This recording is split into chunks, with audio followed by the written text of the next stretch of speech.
Did you ever do that thing in school where you practice your signature for autographs? Do you do that, bro? I've done that, I do it today still. What, you still do that? Yeah, bro. I used to practice autographs in my book. That is too funny. Yeah. I definitely had to. I was thinking, okay, when the time comes, it needs to be a quick thing. Yeah. I was trying all of them things there. It's so funny. How you been otherwise in yourself, though? I've been good, brother. I've been good. It's been busy 12 months. That's good, though, man.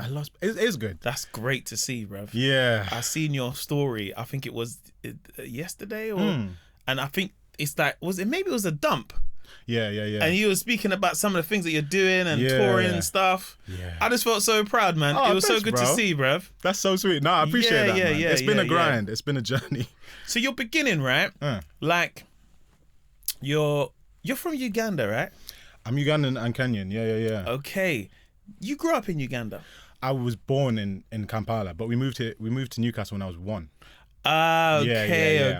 It's one of those ones. One of them ones. Ones. Technicality. I know. People will hear you born in Uganda and it's like, oh, you must know what it's all about. And I'm thinking, I don't know too much. Nah, bro. You know, my dad is also the Ugandan side, and he wasn't really too big in my life. Yeah. So, but yeah, I'm Ugandan. And you're from so Newcastle was where your family went. Yeah.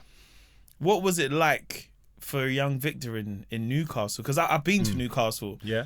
And Newcastle it's one of my favorite places to gig, first and foremost. But what I realized about going to Newcastle was, I think when I first got there, I was like, wow, this is like its own place. Yeah. Like the accent's different. They got their own vibes, and they're when you travel, and I know you've traveled a lot around the UK and stuff, you see that there are these little pockets, and you're like, wow, this is its own place. Do you know what I mean? What was early life like for Victor in Newcastle? Yeah, Newcastle, it's a bit of a bubble. It was great in so many ways because, from as far back as I can remember, it's like people are very kind, very welcoming. It feels like you're a Geordie, then everyone's kind of on the same kind of team. You got Newcastle United and everything. Is that your team? Yeah. My dad used to support Manchester United, so there was a bit of conflict there. I'm from Newcastle, so it has to be. But yeah, Newcastle was interesting. Like going to high school, once you get a bit older, it was very clear that I was a black kid in this city where there's not many black people. My mum was quite smart in the sense that she found, like, I think once we moved to Newcastle, she kind of found her community in terms of like other Kenyan, Ugandan families and stuff, which was really good to kind of have like that kind of relationship growing up and going back and forth. But once you got to high school, like I found my people, but then I'm also a singer. So I'm like, okay, I'm now this like little bald black kid who likes to sing in an all boys Catholic high school. So it was a bit funny. But I think I was always just kind of like confident in myself. I was not that cool. I was very average. So it was cool in my teenage years. It wasn't really till I turned like 18 or maybe 17 when I started like doing the gigging thing and busking and everything like that. And that was great because it felt like the city really had my back. Because it's quite small. So I'd be on like the high street and I'd see the same faces when I was singing on the street, because I'd spend like 3, 4, 5 hours sometimes just there singing until I couldn't sing no more. And so I'd see the same face that kind of walk by and be like, man, go on, X Factor, do something. Like, And I was like, yes, I'm going to. But I spent years doing that. So it felt nice. I feel like my memories of Newcastle was like, it was great, but that kind of bubble also means like the ceiling felt too low for me. Of course. And I was like, okay, where do I go? I need to go somewhere. I can't make this thing happen if I stay here, kind of thing. And you started singing at like a really young age as well. Yeah. Was you in your school Christmas concert? Yes. Singing at like 6 years old. Damn, then your research, fam. I have to, bruv. Come on. Yeah, on, man. That's my first performance. I must have been in like year 2 or 3. Had this cowboy outfit on. All the parents were there, and I got on this little pedestal, and I sang this song by myself. And I just remember hearing them like be like, yes, that was great. And I was like, this is the most comfortable I ever felt. Like I feel so happy here. Not that I was unhappy as a kid, but it's like I was a shy kid. You know what I mean? So being on that stage and having that happen felt like, oh, this is weird. Like, why do I feel like the most myself here, even at that young age? So, I was singing from early. annoying my mum and my family. I didn't really clock that, you know, it was a pipe dream for a while, especially growing up. Even though I was singing all the time, I was trying to sing at school, anywhere I could. But then I was really set on like, okay, well, I need to go to uni now. I need to get a job. Yeah, yeah. You know, we didn't grow up with money, obviously. Like, so it was like, what am I actually going to do with my life? Yeah, yeah. It was my brother that was like, you're singing more than you're speaking. Do you know what I mean? Like, why would you not try and do this thing? And so that kind of pushed me. And then it was that gap year that I took out when I started to do my own thing. And I was like, cool, this is it. Yeah. Yeah. I kind of felt like I could, the bare minimum of the busking and that like little money that I was bringing in, I was like, I could just do this forever. And that's fine. How much money was you making busking, out of interest? It would vary. On a good day, I could make maybe like 150, 200 pounds. Really? Yeah, I feel like it's funny though. This is back when people really had change. Yeah. Do you know what I mean? And I'd spend time out in the streets. So people would just chuck me stuff. You know what I mean? And I wasn't playing about. Like I was going for it. Like there'd be veins popping out my neck. Like I was really trying to sing. Would you sing better when you see like a note get thrown in? Of course, hit the high notes. I do everything I can. I see someone put in a note. I'm like, yeah, okay, cool. We'll go for Adele now. Yeah, but on the slow days, it could be like 20, 25 pounds. Do you know what I mean? Okay. And then if it starts raining in the middle of the day, what am I going to do? If it's snowing, if it's too cold for me to play guitar, like if it's too windy and the mic's getting... So it would really vary. Yeah. Yeah, so I kind of had to just force my way through it. Because I said to myself, you know, in that year when I was doing it and I started, I was like, okay, if this is really who I am and what I want to do, then I can't be making money outside of this thing. Like otherwise that's giving me an excuse to just like give up or like find a plan B. And like bless my mum, she always supported me so much and my family did. But obviously my mum is my mum and now she sees her son is on the street singing, trying to earn like pennies. Yeah. She's gonna be concerned and asking, so what are you gonna do now? Like what happens when if this doesn't work? And so it was like, I can't afford to think like that because I know that this thing that I'm trying to do is like, it's mad and I'm just a kid in Newcastle. Yeah. So yeah, it was a funny journey, but the busking thing really helped more than I thought it would. Like it really became the thing that kind of started my career. I thought it was just the kind of vessel. When you do busking and like you said your mum was concerned, what did your parents want you to do? My mum just wanted me to do something that felt stable. Yeah. Do you know what I mean? She wasn't really forcing me down anywhere. Like there was one point I did really well in physics GCSE, so she was like, keep doing physics then. Maybe you could be a scientist. You know what I mean? Yeah. I feel like she went everywhere except music. She even wanted me to be a footballer at one point. I was like, wow. Music is right there. Can you kick ball? Nah. Like I was not great. I played basketball as well because I was tall. Okay. Also not the best. Yeah. But yeah, man, I was probably going to study sociology. And then I would have just gone down that route. You know what I mean? What was it that made you busk? Because I think as any performer, you know, you wanna perform, and I only know it from a standpoint of me doing stand up. I had 2 arcs venues. If can I come and perform? And right. Whether it's talent shows and stuff. What made you go into the route of busking as a performer? Busking was the thing that I could just always go out and do, no matter what. It was like on my terms. So really, the gain was like all based on my drive, and I had so much drive. So it was the thing that I could do always. That could kind of like, at least I'm doing this. At least I'm practicing. At least I'm trying to make a little bit of money. Like that was my access. Yeah. But it's funny. I think it's interesting parallel to like you doing the circuit of like stand up. Yeah, it must have been a grind. Yeah, no, I think that the grind makes you really appreciate the successes in life, because I always say that the grind is the most important part of the success. Do you know what I mean? Going to a comedy club and there's only 10 people there. It's such a humbling experience because you're like, I just want to perform. I don't even care about the money. I just want them to laugh at my material. And the reason why I ask, because as a stand-up, you can't really busk. Do you know what I mean? Yeah. But exactly. you do have to find places where like, I just want to go here, make people laugh, go there and stuff.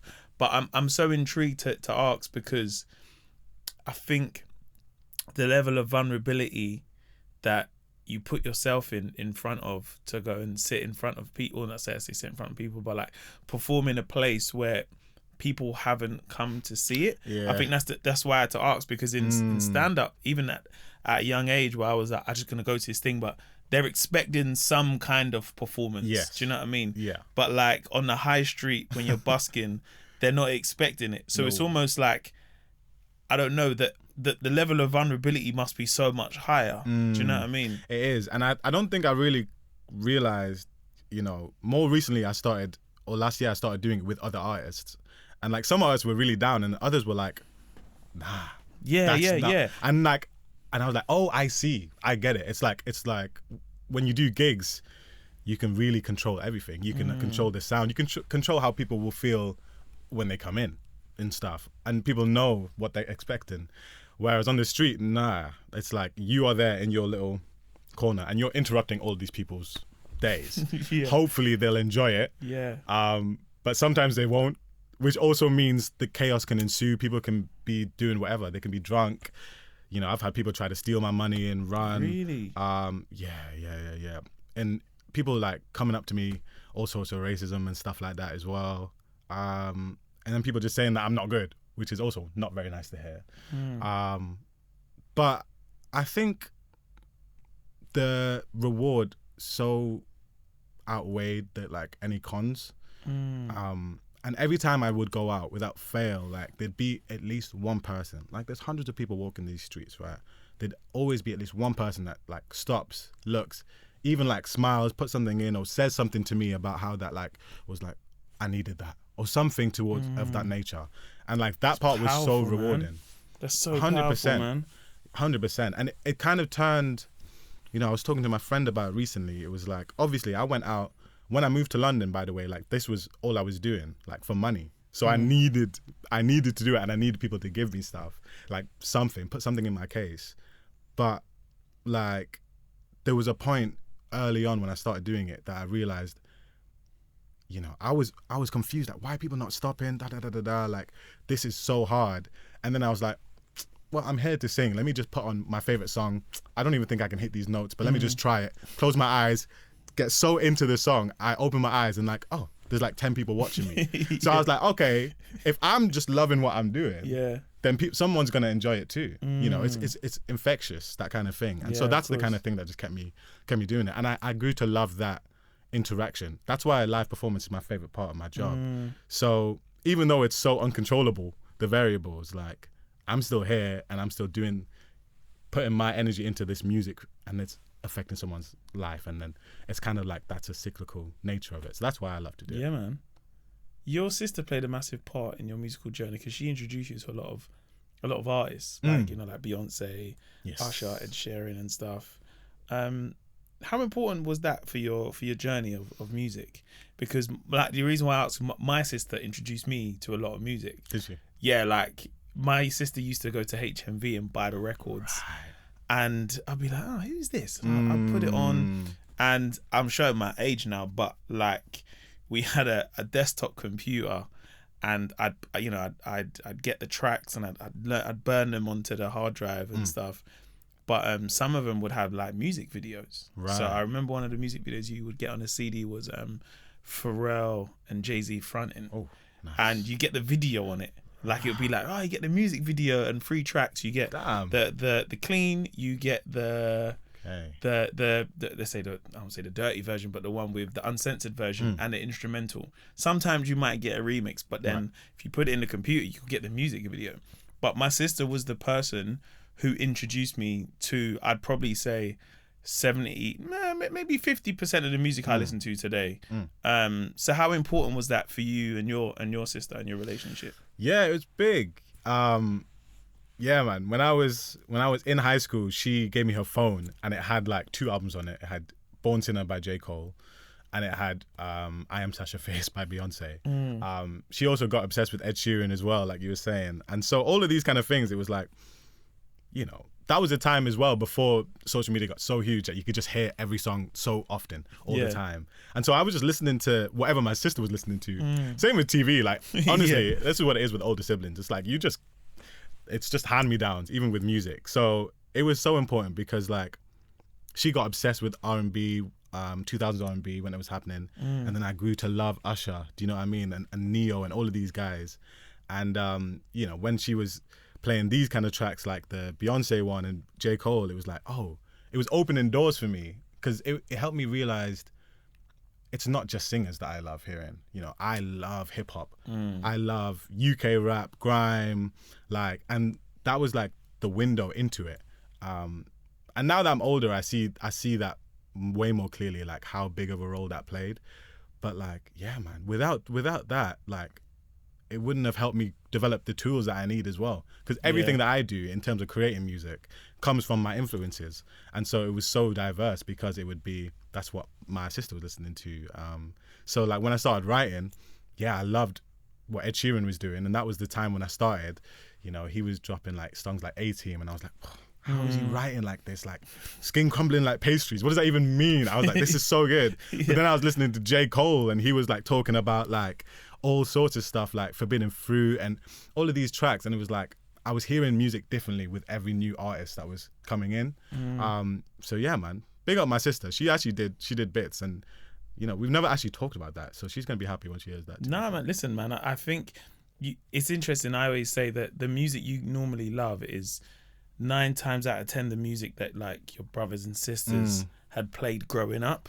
So it just gets passed down. Do you know what I mean? 100%. Like, of course, like the music that, like, you know, there is like music within the culture that we all listen to, and we're like, I remember hearing this at a wedding, or you hear this at like a christening. But like, yeah, I'm massively influenced by my sister's music choice. Right. You know, did Usher inspire your stage name as well? Yeah, he did, and it's a bit embarrassing. It's not even embarrassing. No, say it, Usher was huge. Like when I was growing up, I think there's still videos on YouTube, because I forgot the password, of me just covering them when I was like 9 and 10, like singing. But yeah, I started to call myself Victor Raymond in high school, because he's called Usher Raymond, and I was thinking, of course, like that makes sense. It has a nice ring to it. And then I shortened it down to Ray. Also, like when I'd write my name on like notebooks and stuff, I put like Victor. My last name starts with Y. So it was like Victor.Y, and I was like, sounds like victory. And I was like, Victor Ray, Victor Raymond. I was connecting the dots. And I was also watching Bare X Factor as well at that age. And I was like, that presenter saying Victor Ray would be banging. So it stuck. That's quite cool, because you're essentially, you didn't know, but you're visualizing your... that's what it is. You're visualizing like, okay, cool. I see myself, you know what I mean, like in this light. Do you know what I mean? I guess so. Did you ever do that thing in school where you practice your signature for autographs? Do you do that, bro? I've done that. You know, I do it today still. What, you still do that? Yeah, bro. I used to practice autographs in my book. That is too funny. Yeah. I definitely had to. I was thinking, okay, when the time comes, it needs to be a quick thing. Yeah. I was trying all of them things there. It's so funny. Yeah, man. To this day, bro. Sometimes if I get a notebook, I'm like, that's the because I've got like my signature for like my signature. Right. Do you know what I mean? You know when you get the online form and you must sign it, you got to read the contracts, and you're like, business. Cool, that's the real thing. Yeah. But then once you start like you get a bit successful, you're like, boy, can't really give out the real thing, you know. Get a bit of fancy. Bit of feng shui with the thing. You don't want why I see some people's signatures and it's just like a squiggle in it, and you're like, no, I got to put a little artistry so you know it's me. Little bit. Do you know what I mean? Yeah. I thought that was just me, man. No. Definitely not. Was you in a band as well at one point? I was been in a lot of different scenarios with singing. I was touring one time with this like African group, with this guy called Tunde that was like heading it up. But no, I wasn't really in my own band. That would have been fun, to be fair. I have a band now, and I have for the last like year and a half, and it completely just changed everything about live performance, and I love it so much. So I kind of wish I was earlier. Because didn't you do like wedding covers and stuff like that as well? Oh yes, I see what you mean. I guess that is kind of a band. Yeah, I was in like a wedding band, to be fair, and that was a good gig. Yeah. That was like, cool. I can do this gig, and it can be £250, £300. Boom. You know what I mean? And that's when I needed it. That was like during uni, student loan was running thin. Listen, man. You know what I mean? I'm away from home. I'm not trying to ask my mum for money every month because I'm low on rent. And so and busking was getting long as well. So yeah, I was doing the wedding grind for a minute. Yeah, man. And my band was pretty cold as well. There'd be like corporate gigs or weddings.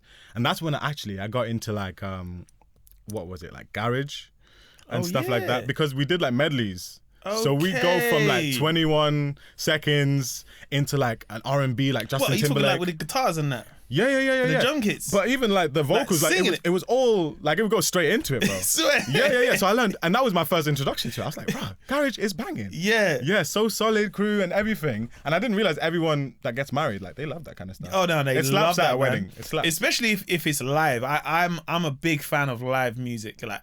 But especially like with the instruments, do you know what I'm saying? Like once you hear the drum kits and you got the bass guitar and everything, it's like the sound of live music in a confined space is like one of the best sounds, I think. Do you know what I mean? It's so true. And I find it so interesting as well with what you do, because I've seen like in a lot of your gigs you have a band. Yeah, man. Yeah. How did you always like have that kind of... It was interesting because why I asked you about the band, because you're saying about how you done like weddings. I've done weddings as well, right? Is it? And I do a lot of weddings, or I'd host like talent shows at universities. Oh, fair. And at the talent shows, there was always a band there. So with the band there, I would be like, I want to do something with the band, man. I've seen everyone singing. So I'd have these little jokes, and I'm like, it's so funny, man, because a lot of the bands that I work with now are bands that, for example, like the Composers, I used to see them at uni events. So when they'd see me coming, they're like, oh, Mo's going to ask us to do something, bro.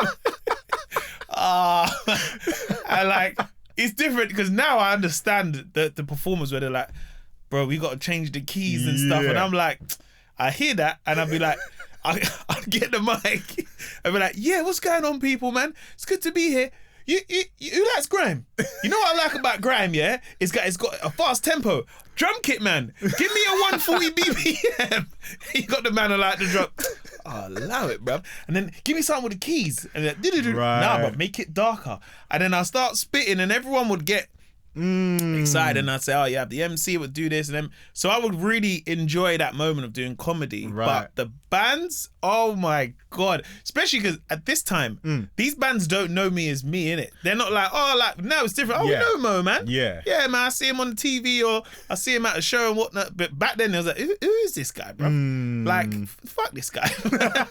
Just making us play whatever he wants at any second. But I think that was for me the inspiration of, like, I love music, innit? Right. I've never looked at myself as a music. There was never a time in my life where I was like, I want to do rapping or singing or anything. But I just love the way that I could bring what I love about music into comedy somehow. Do you know what I mean? And like with you saying about the weddings, I didn't used to do any weddings. Right. So I used to get asked to do a lot of weddings. They say, hey, would you want to do a wedding? And I was like, I don't know, man. It's quite a personal thing to do, but the bag is all right, you know. Bread from weddings, always. Man, it's when you need it the most as well. You're like, yeah, of course. You're like, what? A wedding gig? Yeah, bro. Yeah, man. Congratulations, man. Yeah. I want 2, 3. No, there's a funny like crossover. I feel like always with like music and comedy, because even with me in my live sets, it's like, there's always the moments in between the songs when I'm singing. And in those moments, I'm telling my stories and going into, you know, the meaning behind the songs. And there's always like a joke I'm trying to crack here and there. And I kind of feel like musicians want to be comedians a lot of the time. I know musicians are funny. When they've got their space. They can be. Yeah, musicians are quite funny. Like there's a lot of times I've done live shows and, you know, when they bring, okay, can you guys bring it down, man. Now I was going to do this song today. But guess what? I'm here. I'm like, all right, chill out. We love it. I'm the comic here, bro. Don't take my job, man. It's jokes. I feel like, there's such a funny crossover there. But was it Dave Chappelle that like did a set with like John Mayer one time, and they just did like back and forth jokes and a performance. I was like, how does that even work? It's such a funny thing. I'd love to explore that further one day. You're in your middle now in some ways where like, you know, the last like 5 to 10 years of your career with social media, it's just like skyrocketed for you in some ways. How influential has social media been for your journey? Because starting off from someone who performed at their school and, you know, was going to go to university and then started busking and essentially used that, but also the platform of social media. Yeah. How has that helped your career? It's been invaluable. Like, I did not see it coming at all because, like I said, I was busking. So I started in 2017, and it was in 2021 that like TikTok became a big thing.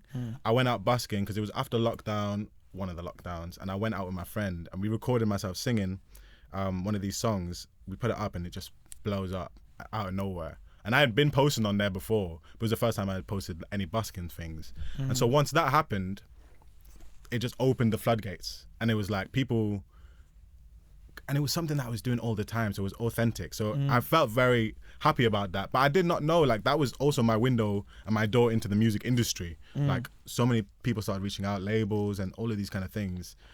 And the music industry is so mysterious until you're in it, because it's like everyone talks about it and you know it's there, but no one actually, because I ended up going to a music uni and like they were trying to tell me about it as well, but like it's almost like you only know if you're involved. It's so like this facade. It is. What? A record label? What is that? And you're like, bro, this is an office in another office. But once you go in there, you realize it gets real. You see these plaques, and you're like, oh, this is the place. Yeah, these guys are in charge of all of that.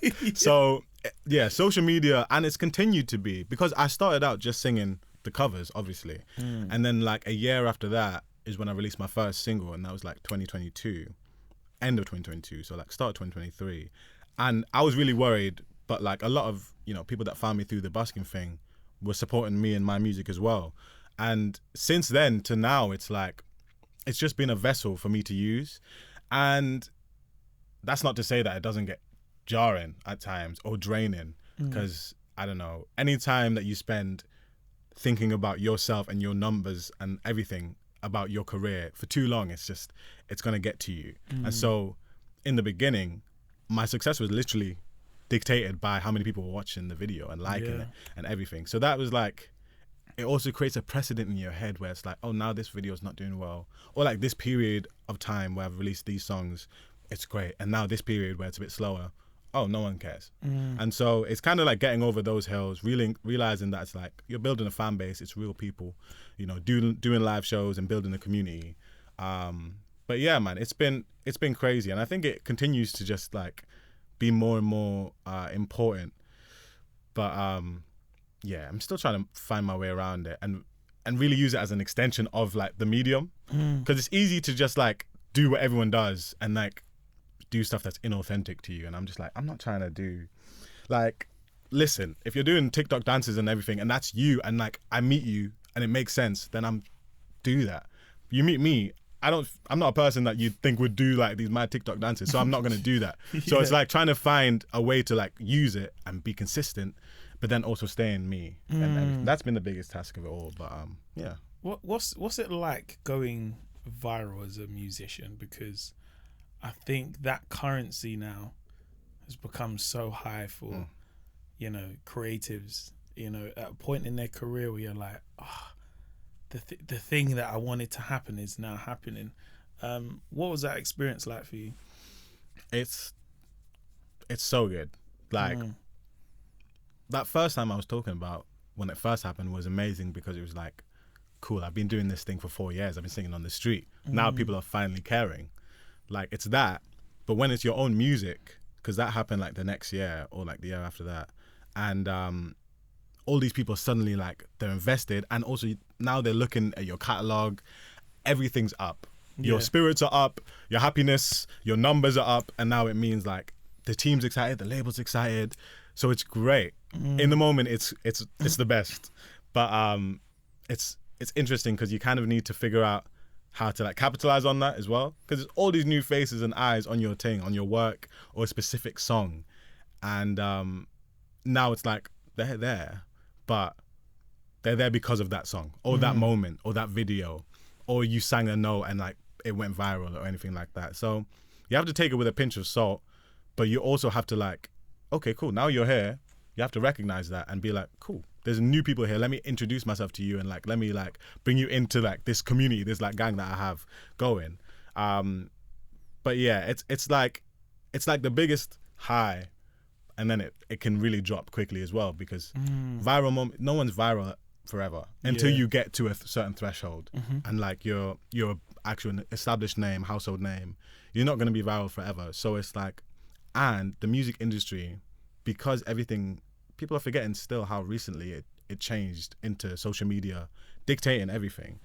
So industry wise as well, when you get into like the intricacies of it, it's like everyone's actually waiting for another viral moment. So it doesn't just affect you, and like it's not just you looking at this video being like, oh, this is great. It's now everyone's looking at this video thinking, this is amazing. And now when that doesn't happen again for like 10 video, however many times, then everyone's thinking, why are we not viral again? So it's always the fingers pointed back at you. So it's like a double-edged sword. Is it hard once you get signed? Because there is a part of it that's like, you know, you get, which I guess, look, if you're a musician and you get signed, it must feel like, okay, cool, like now the work really starts, because now I get to showcase what I'm able to do and you know, connect with people that I wouldn't have maybe able to do if I wasn't signed. I'm not too sure how it works with the music, but is it also hard because you have your journey through busking and social media, that you also still want to please those fans too? Do you know what I mean? How do you find that balance? That's such a good question, because especially with the way that my thing is like played out, you know, it started at the start, ground up. I'm on the street, people are watching me because they like hearing my voice. Do you know what I mean? And at that point, behind the scenes, I was writing songs every day. I was writing and writing and writing. And when the industry started opening up, because the videos were doing well, then I was getting in rooms with other writers, creatives, producers. So I was writing different kind of songs than I was doing by myself, and it was changing. And so a lot of people, before I signed my deal, a lot of people were talking about how everyone has a big idea, and to them it's the best idea. So when I'm talking to different people industry wise, it's like, no, you should put out these songs because you know, this is like what's big right now and everything like that. But like, you know, me and my team, we made a conscious effort to like start at the start. Like, let's start with the songs that I wrote on my guitar, because I've started singing on the street. And it's kind of like a constant kind of battle I have to have in my head, you know, because the goal is to be one of the biggest artists in the world, if not the biggest. And the goal has to be that big, because otherwise it's like, you know, I have to believe that I can do anything really with what I'm doing. But I also have to stay true to myself. And I'm also like someone that just loves what he does, and I would still go sing on the street tomorrow. So once it becomes like, you know, you're a cog in a machine in a way, and now I'm trying to be very intentional with every move I make, and make sure I'm moving in a way that's like really meaningful to me, and it's like I'm getting there my way. But yeah, being with the label can make you think, well, who do I like trust? Because like you say, these people in these industries, they've been around forever. And so of course they know what they're talking about, but I know what I'm talking about as well. So it's like, you have to really have like a lot of, and there's a reason why, you know, you're in that position where you are, where you're like, I'm like, cool, you built the thing. Exactly. Do you know what I mean? You built the thing, you have the audience, you have the following. So yeah, it's you have to also go into it with like, okay, cool, like, what do I want to get out of this? Because it's a collaborative effort. Oh yeah. So you're like, cool, what's going to be the best for both of us to get the best out of this situation? 100%. But also feel like I need to feed the audience that I started with, and still make sure I do those videos. But I don't want to feel like I've got to dumb it down and do a TikTok dance. Yeah. Because my audience are like, bro, like, we just want to see the busking stuff. Exactly. Do you know what I mean? But we're here to support the new stuff as well. You know what I mean? It's interesting, because the similarities of when I started doing, for example, like television. Yeah. I still wanted to I still do the small videos, but then it's the fine balance where it's just like, I also want you to watch this new thing that took me like 6 months to make. Right. And I know it's not the video that was 60 seconds that you might felt like, he's in his house and da-da-da. Right. But you're like, it's bridging the gap. Do you know what I mean? Where you're like, I don't know. It's like I've got to feed this section, but also I've got to feed that section. But I can only grow bigger with this. But I also do need this at the same time. You know, it's so interesting that the similarities and stuff. You're on tour as well recently as well. You had some gigs in the States. I did. Yeah, that was funny. How was that going? You know, because now you're in a place where like you're going across another side of the world, and you're now you're doing your own shows now. Yeah. How has this started to change your life? Yeah, it's mad. You know, I don't often step out of the moment to look like, wow, look at where we've come. So, you know, even when you say it, I'm like, I hear it a bit differently because I'm like, oh, I really went to the States and played shows. But yeah, a few months ago I was there. I was in New York. I was in LA. I see it, bro. Yeah, man. Yeah, it's actually crazy. To be fair, it was my first time there, and that's always the thing in your head. I don't know. As an artist, it's always like, well, when am I going to go to America and do like? Oh, as an entertainer, I feel like that's the thing. It's that's the. It's the home of entertainment. That's the home of entertainment. Yeah, man. So it's like, when am I going to get there? So it was a real moment for me, and just realizing. Because a month before that, I was in Australia doing shows, you know what I'm saying? And it was like, there's people here that care. And also when I got there to America and Australia, it was like, it was like, what took you so long kind of vibe. And I was like, I did not know you guys were here. Like, We've been waiting for you, man. Where have you been, Victor, man? So it was incredible. And it just gave me like, it was just like, wow, okay. So my music has got me this far. Like, these kind of things are real. It's a real like wake up call as well to like, oh no, me being in my room and just spending all that time putting these words and being like, that word doesn't make sense, let me change it. All those hours actually have meant something, and these people over here, they care. And so it was amazing. It was amazing because the year before that, so last year, I was on tour with Teddy Swims. Yeah, I see this, yeah. Which was amazing as well because that was my first real tour experience proper, like in a bus and everything. And Teddy's like a legend. He's nice guy. I met him quite briefly when I was over there. We done this thing called The Shop. And I'd heard his music. Yeah. But I'd not met him. And nicest. So sweet. Nicest guy, man. Honestly. Yeah. He's literally a teddy bear. Like, he's so nice. And like him and his band just like really welcomed me in, and we were just going everywhere, just chatting. And so like, it was such a good introduction to this life. But also I realized like, you do it however you want to run it. So that tour party was so great because, you know, Teddy's curated it to be like warm, welcoming. And it's like, you know, someone else's might be a bit different. So when it was my turn to do mine, I was like, cool, I got my band and my people, you know, we're going to have fun. We're going to make sure that the show slaps. And every now and then we're going to have a nice time after the show.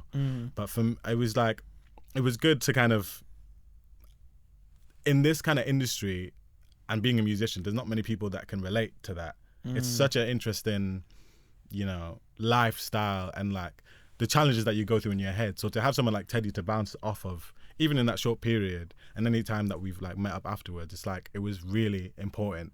And like, it meant so much to me because I was like, wow, you know exactly, I don't have to explain myself to you. I feel like in my life, I'm explaining myself and my decisions to everybody that I meet because it's like it's a weird thing, really, to be an entertainer or to be a musician or an artist or trying to do like crazy things. You're like, no, I'm like, I have to back myself all the time. But, you know, someone like him gets it. You know, I got a couple of friends that are artists as well, like Miles Smith, who's doing great right now as well. So it's just good to bounce off of these guys and just like have someone to go off of. And see how they perform on tour. Like, I was taking notes when I was with Teddy because I was like, bro, you've got these guys in the palm of your hand. So I'm just watching and admiring. When you're touring, how is touring for you as an artist? Because I know touring for me is like, when I first started touring, it was just a vibe. I was partying with my friends every other night. Because it's new to me. But now touring after a big show, bro, I go home, I watch my TV series, I have a green tea. My audience would never expect, like, after a show, I'm like, cool, let's pack up, let's leave. I want to be out the building as soon as possible if we can get out. And if I know we're staying somewhere, I bring my tea bags. I got my TV series on my iPad, and I'm like, cool. I have my schedule of how I can look after myself. how was touring for you as a musician? Because I've got some friends that are musicians, and you know, everyone, I don't know, a lot of people say, oh, you know, touring is great, but you don't see anywhere, you don't sleep, you're staying on the bus, and like how was touring for you when you go from supporting someone to now doing your own tours? Are you enjoying it to the max? Because I feel like you should, you know, it's not every time you're gonna get to be in LA and get to perform. You have to enjoy, but are you also like at a place where you're like, I also just sometimes I can't sleep and I just have to, do you know what I mean, de-stress? Do you know what I mean? How is it for you? Yeah, it's interesting, man, because off the back of the Teddy tour, when I was touring with Teddy Swims, I got vocal nodules. Like, I was out of the game. What's this? It's like I had a growth on my vocal cords. So it fucked up my voice for a minute. And that kind of scared me and shook me, because I couldn't really sing for a couple months after that. I had to like do speech therapy and shit. Really? Yeah. So it was like, when it was time to do my tour, months later, I was like, cool, let me... You know, I literally had like a bag just full of like worst case medicine and all of these kind of things. Because I was worried. So I didn't want to go too hard. And then like, you know, I realized about a week, 2 weeks into it, I was like, oh, you know what, let me just have a good time. But then you kind of figure out your routine, what's good for you. Because the way I sing as well is big. It's not light singing. You go in, bro. I go in. You go in, man. I don't take it easy. That video you and Teddy, I was like, these men are slightly clashing a little bit. No, it's too funny because like it really, really is like that, because especially when I knew someone like Teddy was there, I was no, I'm going to have to really go for it right now. Yeah, of course, man. So like, I have to be careful after a show. Like, I'd love to, got such adrenaline afterwards. So I'd love to go out for a drink with my band. But sometimes it's like, yo, you know, I need to chill. We have what we call roadie Fridays, where it's like, you know, there's a day off the next day. Cool. That's when you have your fun. Oh, nice. Sometimes it's not always, doesn't always work like that. But I found my like happy medium. Do you know what I mean? But it is funny what you say about like finishing a tour and just going home and just like, no, you're just watching TV, watching Friends or something, just chilling. Bro. Yeah. Because it's like, I feel like for a lot of artists, it's either that or it's the opposite. Do you know what I mean? And both of them can get you through it. I'm sure, like it gives you, like you can keep going. But for me, I'm more inclined to be like you, because I don't know, it's such a crazy thing being on stage. Like the energy that's thrown in your face is like unlike anything ever. Yeah. Do you know what I mean? And so it's like, it's actually a similar thing to socials and being viral. It's like if you're just like chasing that feeling, then you can keep chasing it. And then you can keep staying out and you can like live that lifestyle, get on stage and keep it going. Or you can like crash and find your moments and then go back at it. And I feel like I'm more inclined to do that, because that's just how much I can take of it. You know what I mean? I feel like the crash is always coming, I feel like, after such a high. Yeah.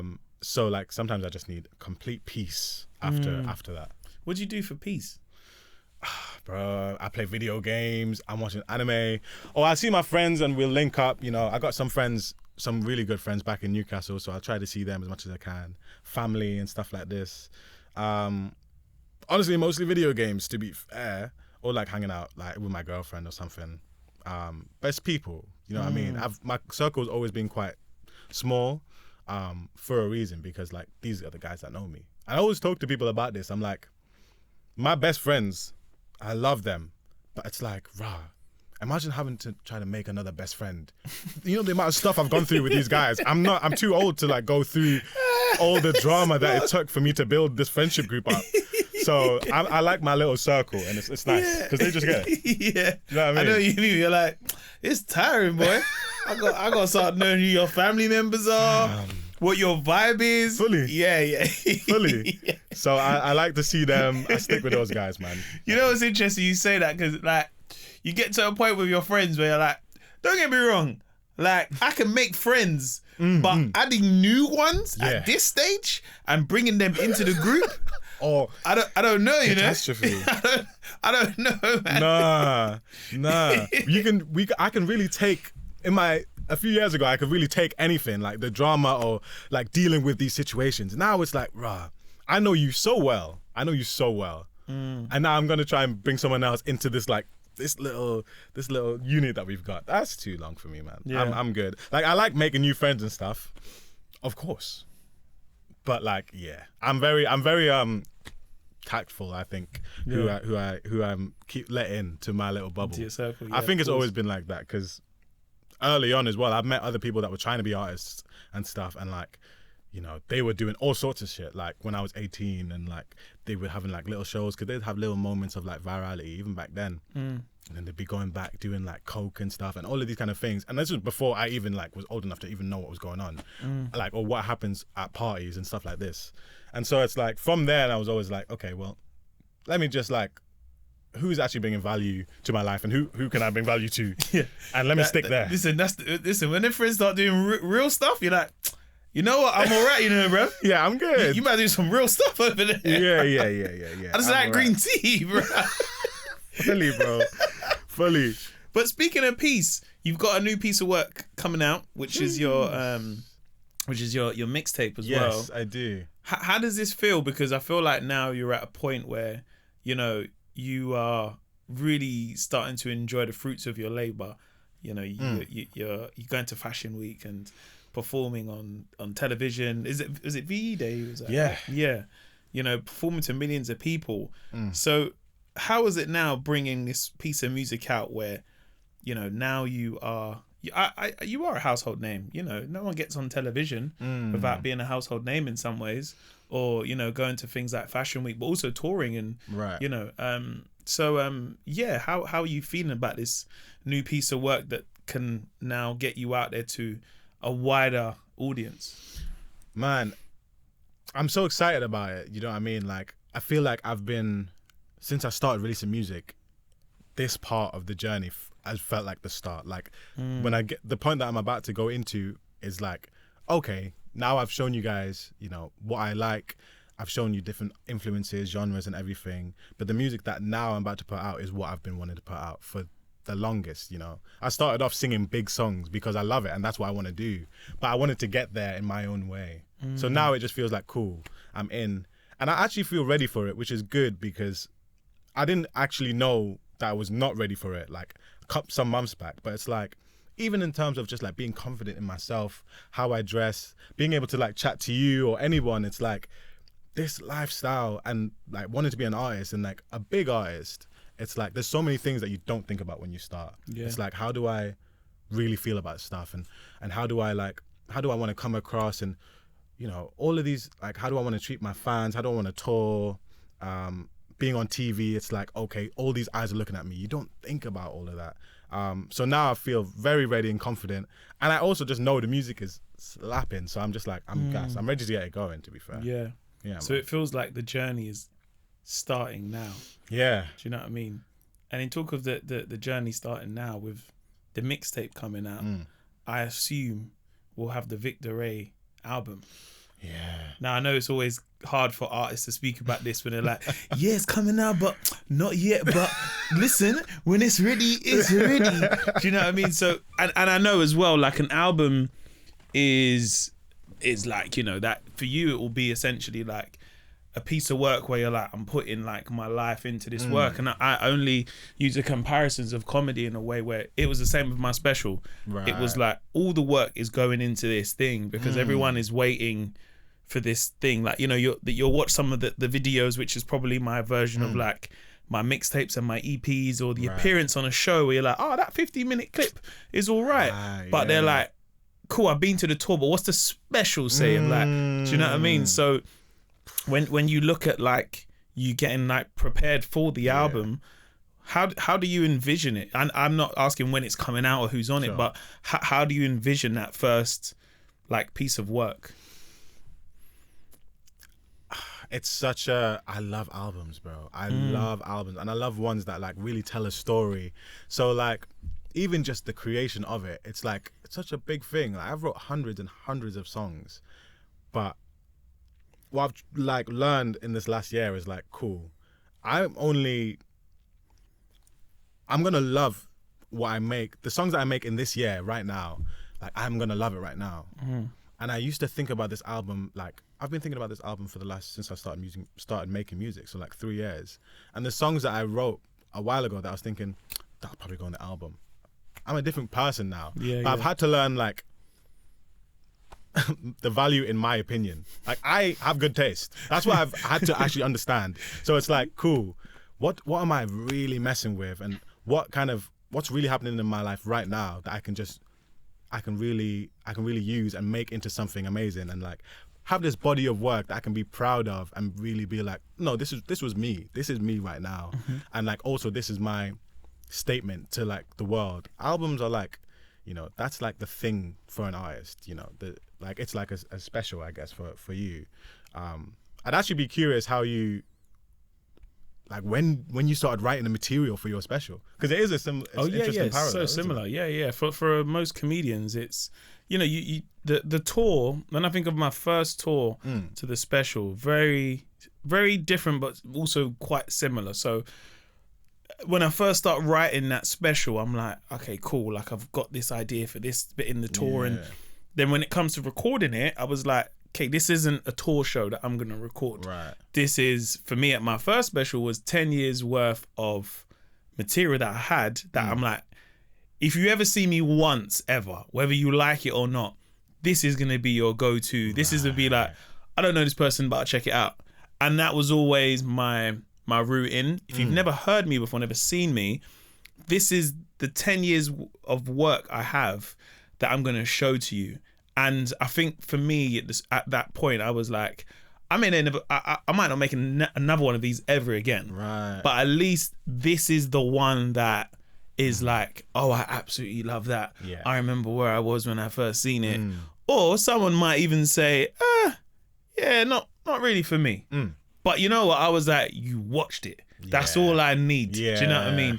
And I think that's how I kind of always started to, when I started to, you know, the minute I was like, I'm going to make a special, I was like, okay, I'm going to perform this as if you've never seen me before. Okay. This is my route in. Okay. If anything, my second one, that's when it was like, and it's a similar analogy of like music of, they say, oh, your second album's always the hardest. Because now it's like, cool, I can judge you on that. Yeah. So now, this is the second one. So now I'm like, bro, man, this is, I got to do this in 2 years. Like, brother, I had 10 years of stuff that no one ever seen. Do you know what I mean? So now I got to do it in 2 years. Now it's got to be bigger. You're talking about, yeah, man, we're gonna use a jib shot, get a crane in. I said, yo, Rev, is this it? Yeah.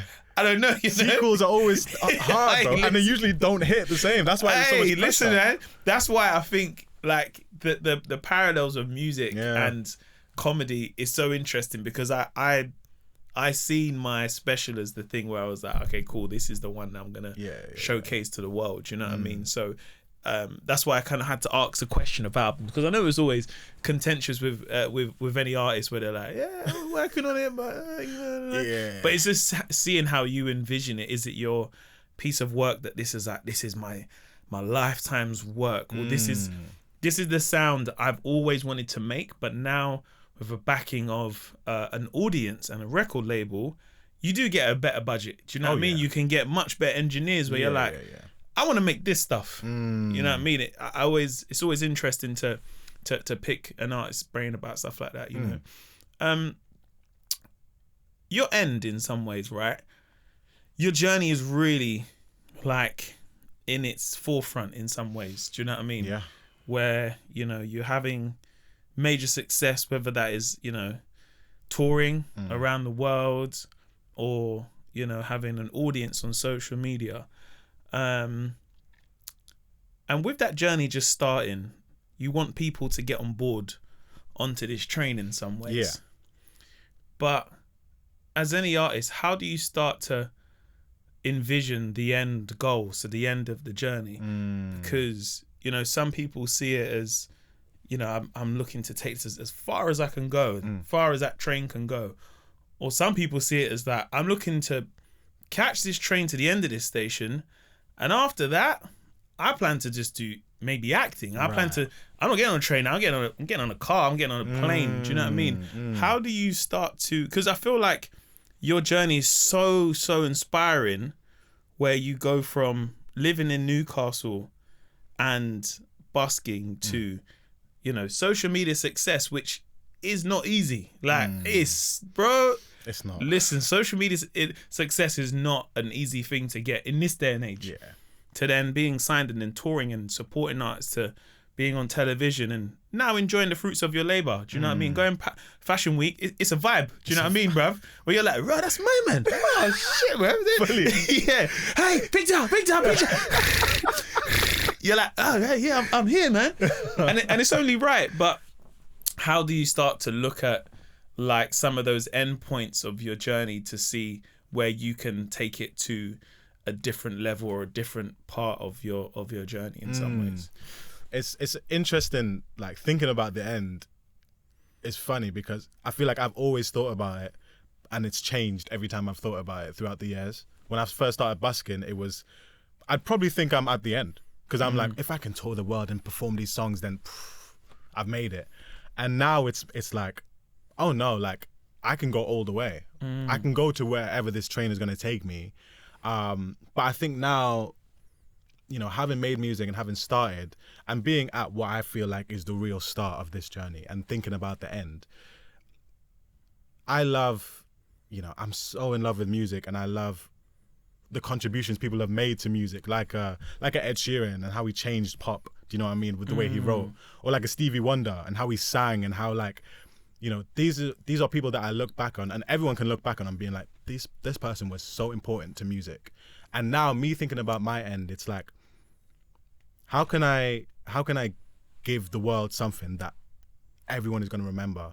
And how can I make a kind of journey and legacy for myself that's like, no, this person, like, you know, no one can make something like me because I'm the only one that's lived my life. No one can see through my eyes.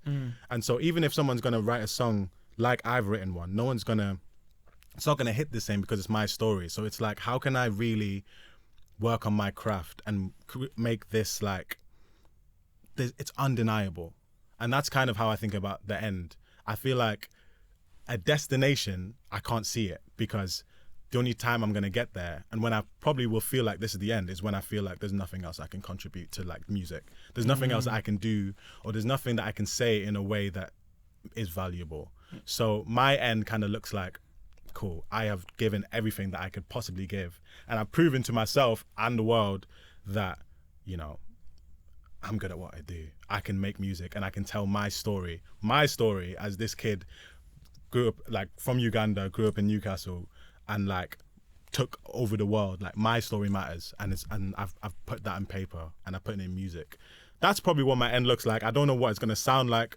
Don't know when the album's coming, but yeah, I think it's more like what I can leave behind and what, like, man, I know I'm an incredible songwriter and I know I've got an incredible voice. Like, and that's not ego of me saying it. It's me like believing that, you know, as like a child believes, like, what, you know, I wanted but the young me to believe that. It's fact. Do you know what I mean? It's not even like it's fiction. You have an amazing voice and you've written your own songs that have led you to tour and enjoy, like, going back to enjoy the fruits of your labor. Yeah, that's a fact. Do you know what I mean? Yeah, like no one can take that away. True. So yeah, man, 100%, man. Victor, man, it's listen. I think your journey is so inspiring. But thank you, man. The way that you have used social media, but also putting yourself in a vulnerable place of, like, I'm gonna go and perform. Yes, I can. You know, I can put a song here and there and whatnot, and then hopefully someone hears it. But taking your artistry to the people, and like, I'm gonna go on the street and I'm gonna sing. If you like it, cool. If not, that's all right too. You just enjoy your day. If you heard a couple of riffs, you were like, oh, that guy was all right. Yeah. And like, I massively rate that. Like, because I can't imagine how hard it is. Like, sometimes we have to do filming and we got to do it in the street, and I'm like, oh, yeah, everyone looking at me, man. Like that, bro. Could have done this in the studio. But like, to see you where you are in your journey now, and I think that's why I was really excited to have you on the podcast today, because, you know, when I look at you, really are like in the beginning of your journey. So now having you on the podcast is like, once, you know, you're selling out a Wembley Stadium and, you know, you're winning Brit Awards or whatever it is, it just means that like I can be like, hey man, you want to come back on the podcast? soon it'll be like, oh no, he's too big, bro. He's too big, man. Oh, brother, that's but no, funny. I really do see that happening for you, man. Bro. I really and that's that. not to just gas you up for no reason. I really do. I feel like, you know, you're someone when it comes to music and what you're doing. There's so many people that are gonna see the blueprint that you've kind of laid out, and they're like, oh wow, like there's me singing in my room, but also, you know, I'm putting up these songs and like I'm not getting, or I'm performing at maybe like a pub somewhere, but like, you know, if he's put himself out there to go and busk and write music and see success, it's really that DIY, do it yourself part of someone's journey that I'm just ignoring. I'm just like, bro, that's how you do it. Do you know what I mean? Like, and everyone's journey is different, but you know, in the short space of time that you've done it, where, you know, you could have gone and been on a television show, and like you're saying, people have said to you, mate, you want to get on an X Factor, mate. Have you had that one? Of course. Listen, mate, you want to get an X Factor, bruv. Listen, Britain's Got Talent. I'm telling you, get on the voice. Get on the voice. Yeah. Will.i.am, it'll turn for you. Yeah, because he's black. Let's be honest. You know what I mean? I'm not racist, but he's going to turn. You know what I mean? You know, that's what they're saying. I got all of them ones, but bro. You just say, yeah, man. Yeah. I'm thinking about it, to be fair. Yeah, but no, man. I wish you many amazing success with the forthcoming mixtape as well. And yeah, thank you so much, my friend. This has been your beginning, middle, and end. Thank you very much. Thank you, bro. It's been a pleasure. Thank you so much. Bruv. Thank you. Hey, what's up? Thank you so much for listening to the podcast today. Now, a lot goes into making each episode. I know you hear my voice, but there's a team behind the scenes who help make it. And if you did enjoy it, I'd really, really appreciate it if you could show the love to them by giving us 5 stars. And if you also have the time, please leave us a review. It's always appreciated, and we love reading the comments. And of course, we want to keep making it better. Thank you for listening, and have a great day. Peace.